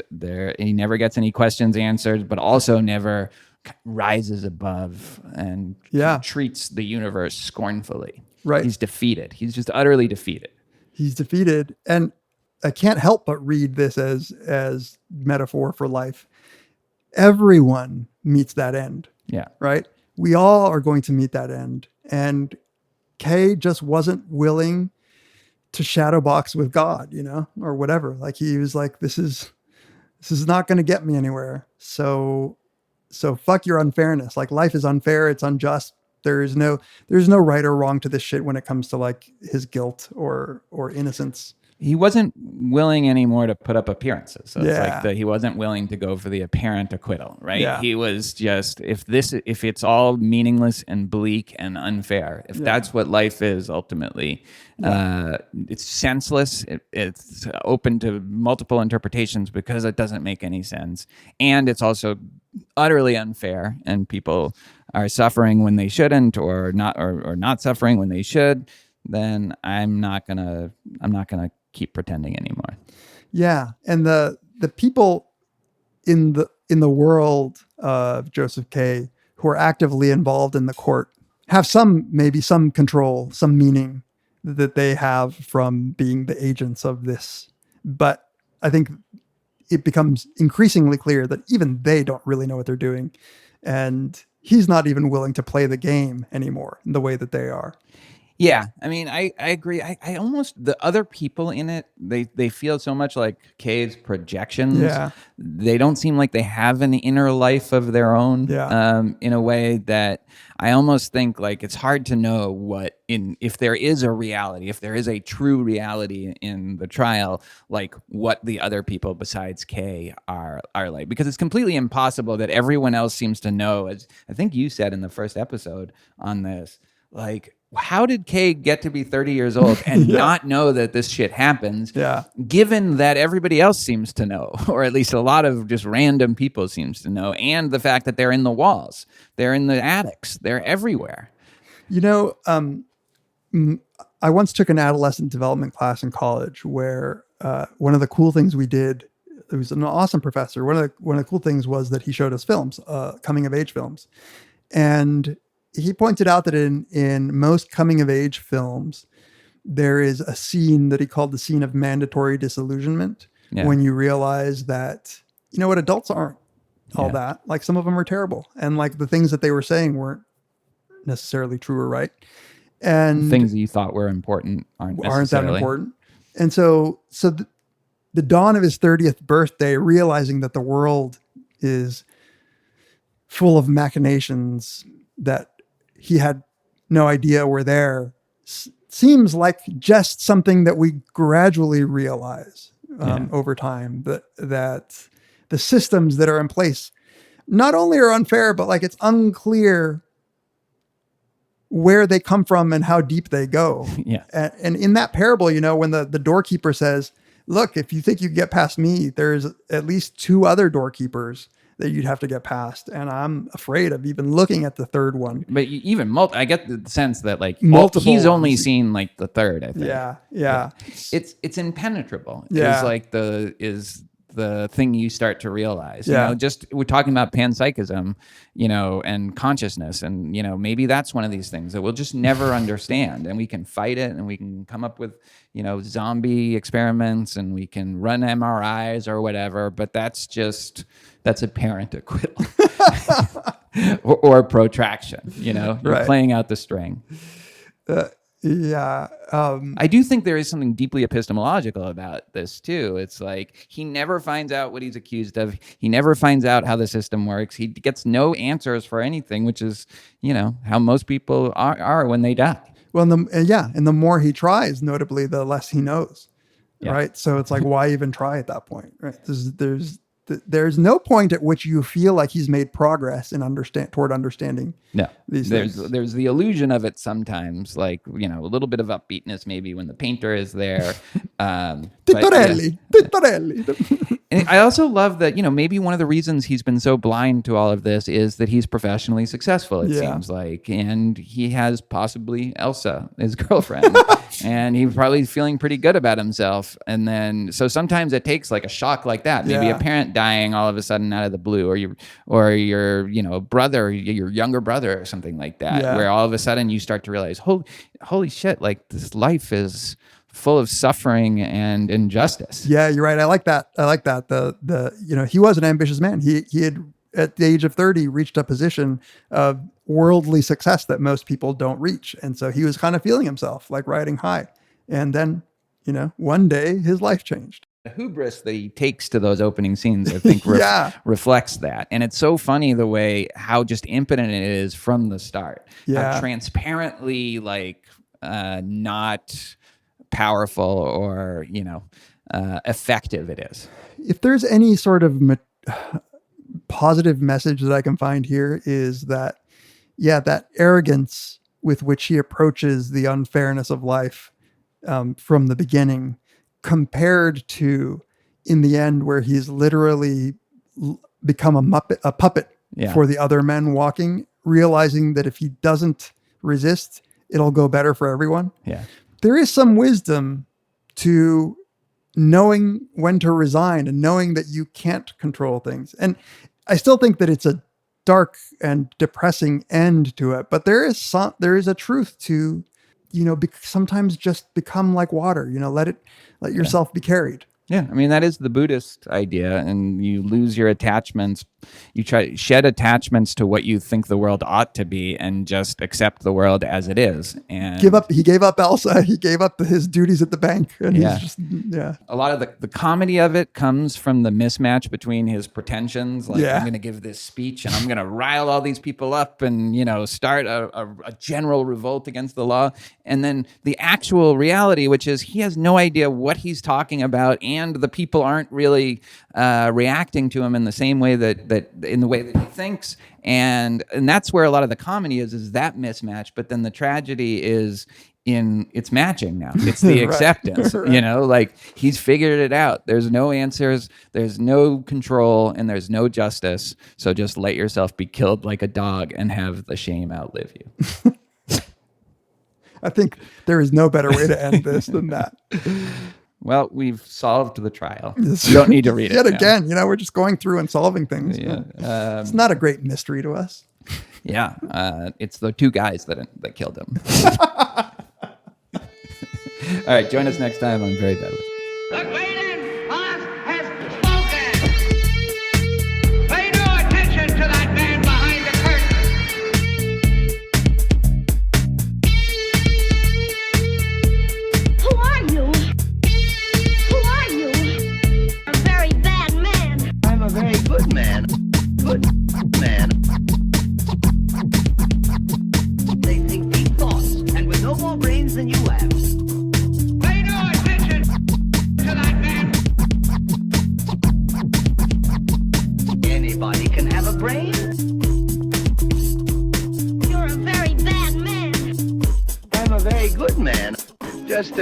very bad wizard.